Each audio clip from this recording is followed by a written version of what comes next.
All right, hey, what's up, everyone? So again, OBS failed to record my audio. The video was fine this time, but the audio got lost during the live classroom session.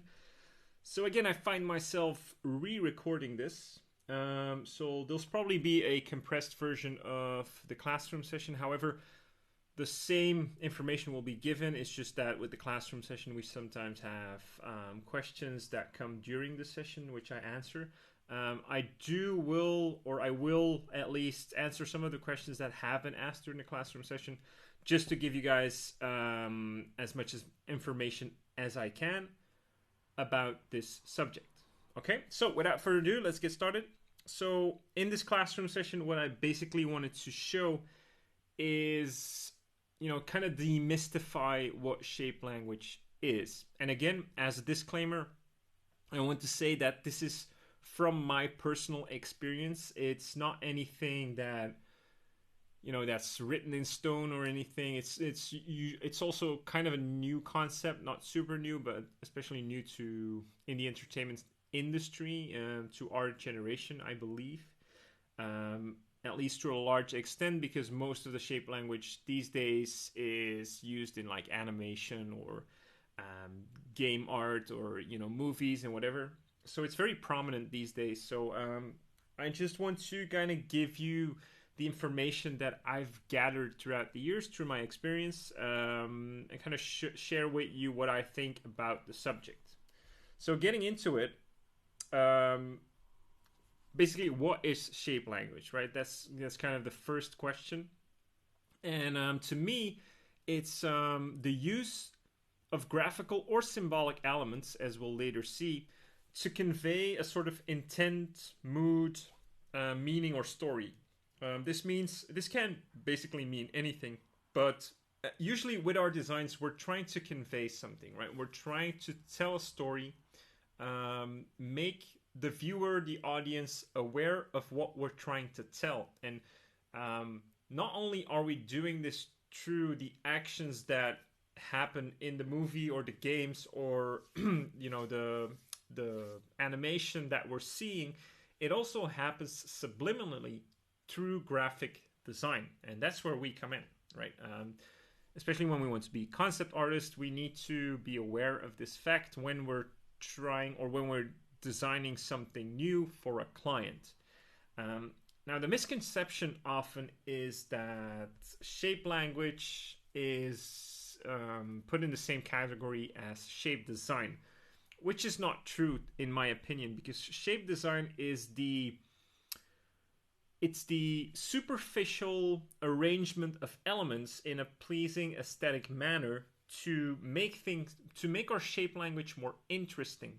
But it's not our basic shape language. And the analogy that I made in the classroom session is that think of a certain dish, that you have. Let's say, to keep it simple, like macaroni and cheese, right? We have the same fundamental ingredients for this dish. That's our shape language, right? But if our mother cooks this dish or a Michelin star chef cooks this dish, the presentation of that dish will be vastly different, and to some extent, of course, the flavors and stuff like that, but let's keep that aside. The presentation of the dish will be completely different, right? And this is where the shape design comes in. A Michelin star chef will think about the proportions, the division of shape, just the overall shape design, but it's not the language that's being conveyed through the dish. And that's the same for visual arts, right? The shape language is something that is trying to convey a mood, a flavor to the story, and the shape design is the superficial thing that makes it interesting, right? So moving on, in my opinion, there are two types of shape language. One is very obvious, right? It's graphical shape language through the use of 2D or 3D shapes. Not so obvious to a lot of you maybe is symbolic shape language. And symbolic shape language can basically be anything but it's usually the thing that is trying to convey some sort of narrative, whether that's mythological or just symbolic or iconic, or just everyday contemporary. Um, these these symbols can help us inform our shape language.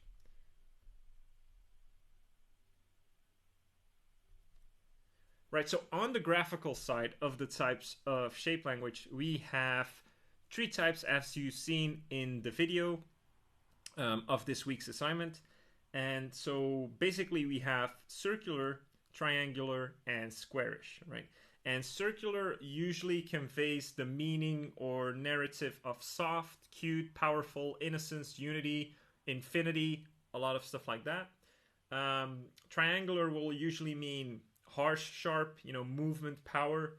The movement is because a triangle has very diagonal lines. And so when we think of diagonal shapes and rhythms in like a composition or something, we usually associate it with action or an action scene or stuff like that. And the same is true for just the shape, right? When we have a lot of diagonal shapes, it conveys a sort of movement. And then on the squarish side, square means stable, balanced, strong. It's very relatable. Think of a brick house, very squarish. Think of skyscrapers. They feel stable, they feel strong, and also balanced. Okay.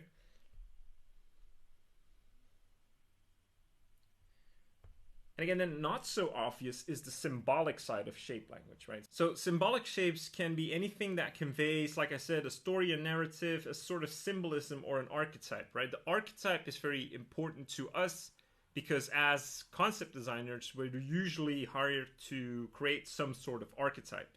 And not only for characters, right? As I'll give you in a later example in this presentation, is that there can also be an archetype for environments or props or whatever, right? And so this is where symbolism becomes very powerful to use in our designs.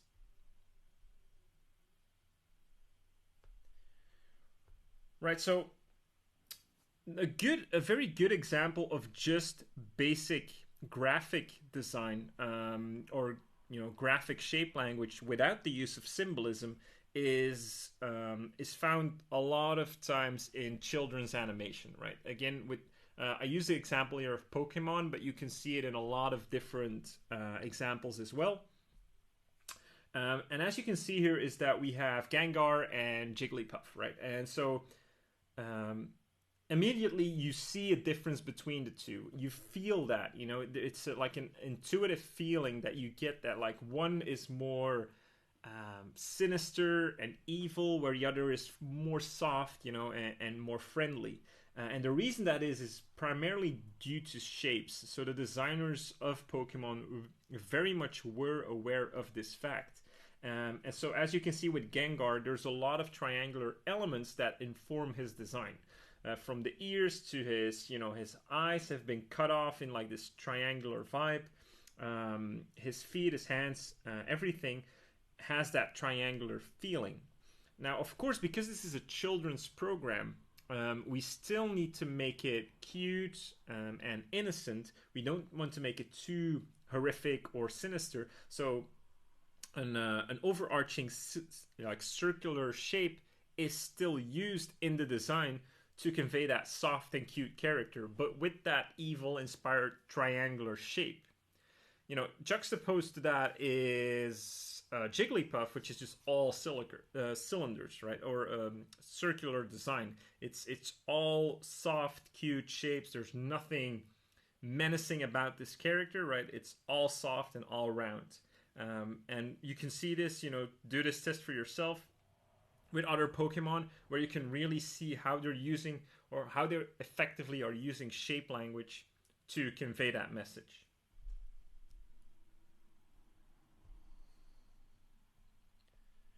Right, so as you saw with Gengar, is that there is a combination of shapes being used in order to effectively communicate the intent of the design, and also create the world, or create a coherency in the world that we're designing for.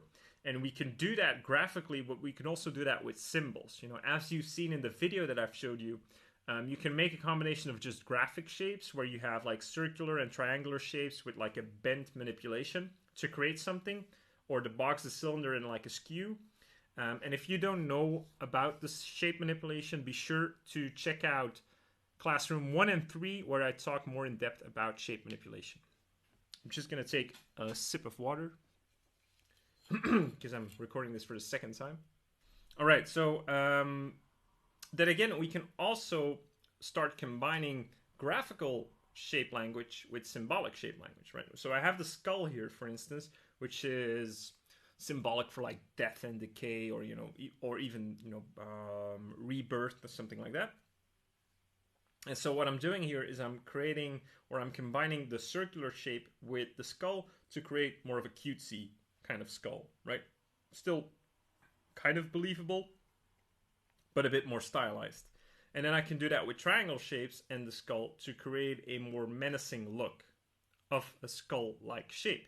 And you might recognize this shape because it's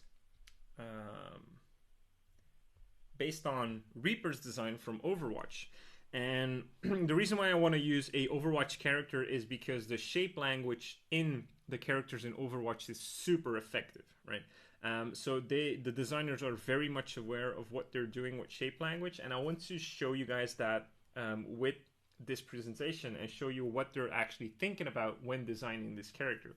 So as we've seen before, is that we can use, or we can combine graphical and symbolic shapes to create new original shapes and inform our design. And that's exactly what's happening here with Reaper. So they have combined the triangular shape language with the symbolic shape language of a skull to inform his design. And as you can see, and if I go over it for a second,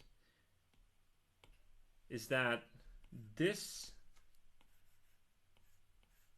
shape is what they have determined to be the main shape language of the design, right? If we just simplify it very much, this is like the main shape language. And as you can see throughout the design, that's exactly what they're doing with that shape language. So they've established that triangular symbolic shape, and then they're reusing that with good shape design, right?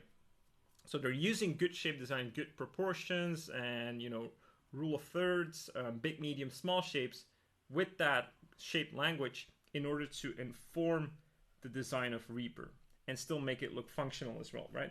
At all times, we don't, function or form follows function. So at all times, they want to keep it functional because this is more of a sci-fi environment. But the shape language is very much informed by that symbolic and graphical shapes.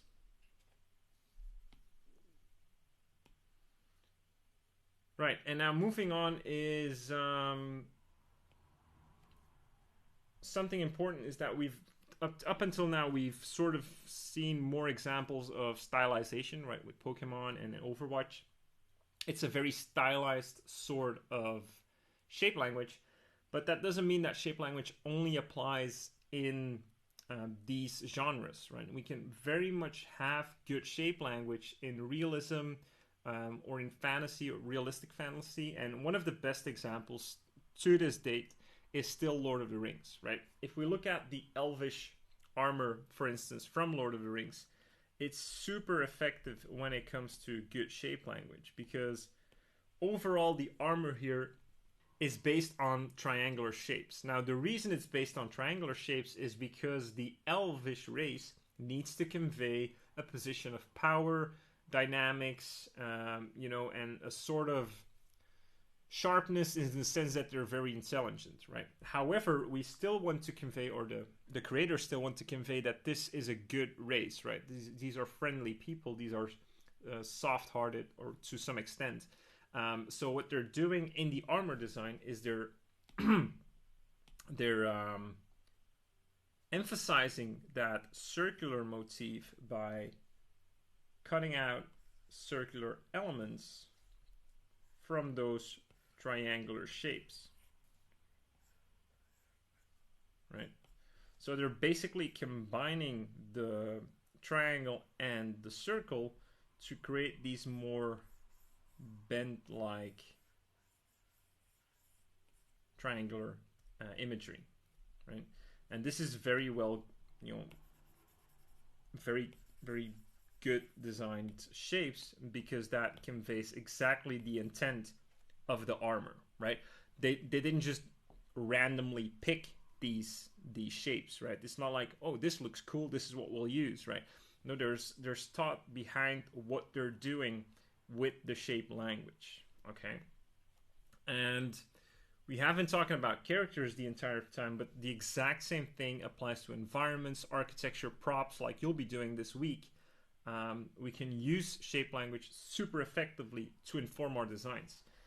As you can see right here, Hobbiton, for instance, a very friendly place, a soft place, a place, a safe haven, basically. And again, the main shape language is circular, right? A lot of circular shapes going on everywhere. Even the hills are soft and circular. This pumpkin is here for a reason, They didn't use any other like sharp fruit. It's a round fruit. Very intentful, right? Even this pot, right? It's a round pot. It's not like we have a flower pot over here that's, super straight or super sharp. It's very intentional use of shape language. Contradict that with Barad-dûr, the Tower of Sauron, super sharp. This thing screams triangles from every corner, right? It's like they were thinking, how many triangles can I fit in this thing, right? It's just to inform you subliminally that this is a bad place. You don't want to go here. And that's basically what it is, right? It's the opposite of Hobbiton, right? Super sharp, super menacing. Now, up until now, we've seen that everything basically gets combined a lot of the times with graphic shape language, right? We either have graphic shape language or graphic and symbolic shape language. But we can also just have symbolic shape language. And that's why I added this image in here, which is from Mike Hill. So all credit goes to him. It's from one of his industry workshop talks. And he talks more about the monomyth and the subliminal messaging that goes on into storytelling. Very effective, very in-depth. So if you want to check that out, I very much encourage you to do so. But what I wanted to show you with this picture is that you can also just have symbolic shape language in your designs.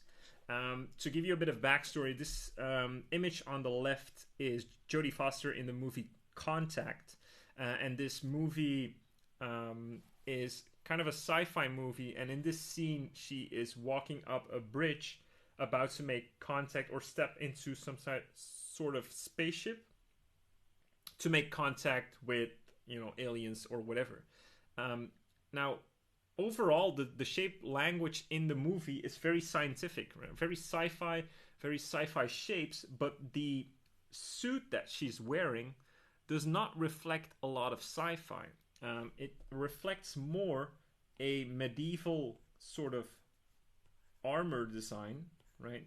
That has been modernized a bit. And the reason that is that it needed to reflect subliminally Joan of Arc, right? That's what the movie maker was trying to convey with this design. So this design is purely symbolic, but it's very effective, right? If she just had, and if you know the story of Joan of Arc, you probably know what will happen to Jodie Foster. If you don't, it doesn't really inform you, but if you do, then subliminally this movie is already informing you without giving you the plot, right? Without visually showing you the story, there's already design language being used to inform you, right? So very effective. And then lastly, I got to use these images by Baldi Conan, an impeccable designer, impeccable concept artist, and he does a lot of stylized stuff. And what I want to show you is how effective he uses his stylized, designs um, for specific intents. And these concepts are made for, I think, the game Darksiders. And what's cool here is that we have two worlds that I took these images from. Is that basically one of the designs is made for a heavenly world and the other is made for a hellish world. And almost instantly you could recognize that, right? It's not it's very easy to point out which would go to heaven, which would go to a hellish world. But knowing why is what will make you an effective designer. And so the reason that is here Baldi uses a very, very well thought out circular design motif, graphically, with a combination of squares, right? Because we want stability, and reliability in a heavenly world, but also symbolism, right? This cross right here, this is a cross right here, very symbolic, right? So he's using small hints of symbolism infused with very well proportionally designed graphic shape language to inform the design. Now, he's not only using this this graphic shape language and the symbolic shape language, because then he could still come up with a very boring design, right? He could just go square, rectangle, cross, right? Boom, done.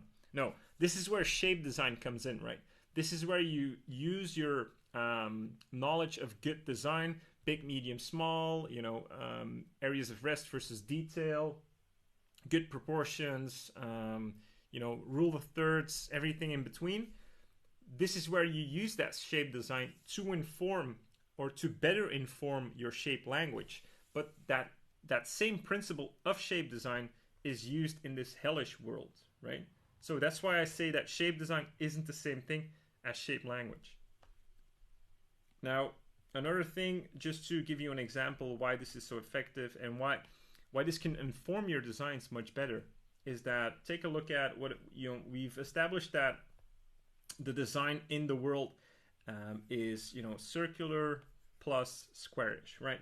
So what does Baldi do? He doesn't just make like a square foot of or like a square foot for the gate. He's making good design decisions to cut out, like subtract circular motifs to give this sort of a softer look, right? While still having good design proportions, right? Here, circular motif, and then nothing here, right? To create some sort of asymmetry and make things more interesting, right? And then the same thing can be said for the hellish world, but in another direction, right? A lot of triangular shapes with some squarish informed designs to still make it, look stable, because essentially we're creating architecture that needs to look stable, but very triangular shapes. And also symbolically, we have this skull, right? Again, reminds us of death, hell, whatever. And these horn-like shapes, which could easily be like goat horns or whatever, or ram horns, again, something that reminds us of a hellish, demonic world. So effective use of symbolism to generate these ideas for architecture. So as you can see, it doesn't only apply to characters, it very much can apply to architecture, environments, and everything in between. And then lastly, just a small example of what I go through in terms of shape language. You can see that in the character design demo that I have up on the website on the exclusive tutorials. Also, I go over shape language and how you can use it. And with these characters that I did for the ArtStation challenge, same thing, right? Triangular shapes for Mordred, more of a villain character. And then a combination of square, round, and triangular shapes for Merlin, because he's kind of a special character that is all-powerful. So I wanted to use all shapes for him.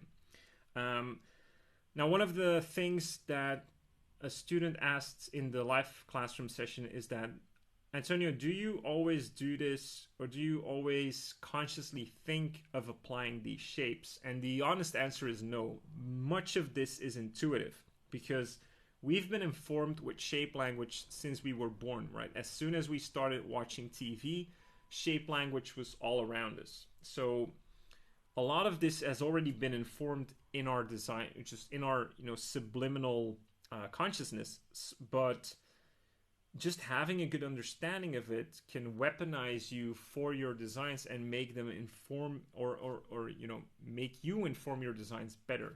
For instance, the subtleties can really help you because, for instance, here with Merlin, not only was I thinking about that graphical motif, I also was using symbolism to make his design a little more unique. And I wasn't using symbolism in the form of mythology or you know religion or something like that. I was using the symbolic shape language of an owl, as you can see right here.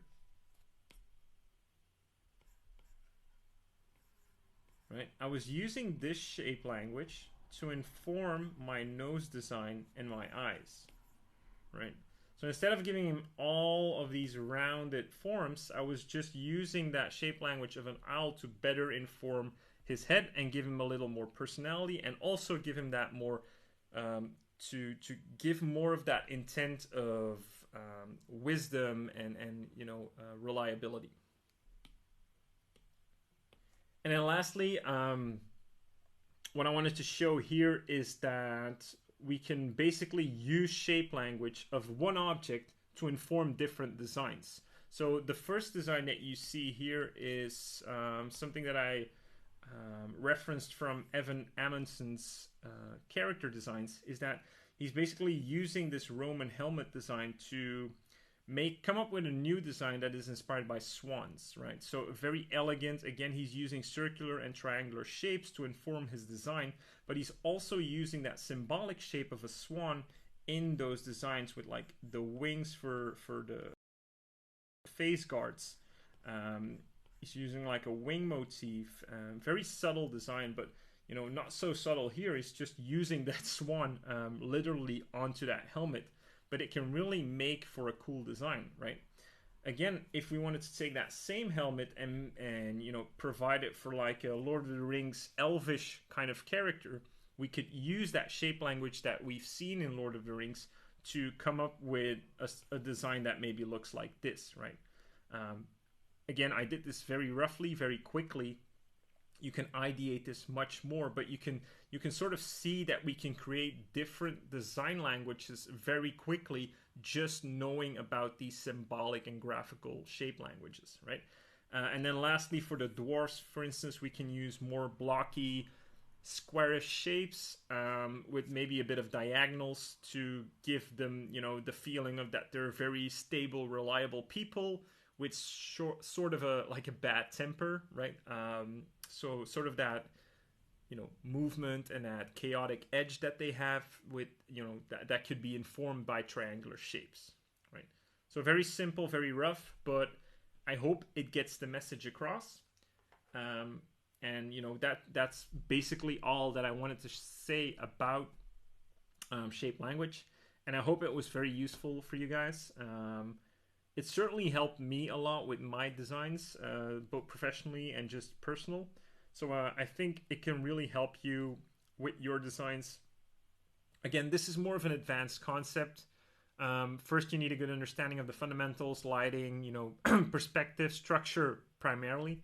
And then you can apply these advanced concepts to your Arma design, to your designs in general.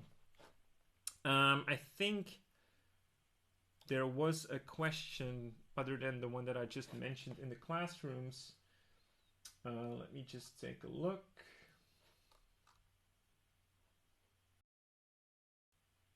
All right, so Sexual asked, what are some of the best practices that you can do or habits to train this, right? And I think one of the best practices is just, look for things that really inspire you, like movies or, games or artists, and try to see if you can recognize the shape language that they're using in those designs, and try to see if you can figure out why they're using it. That's important too, right?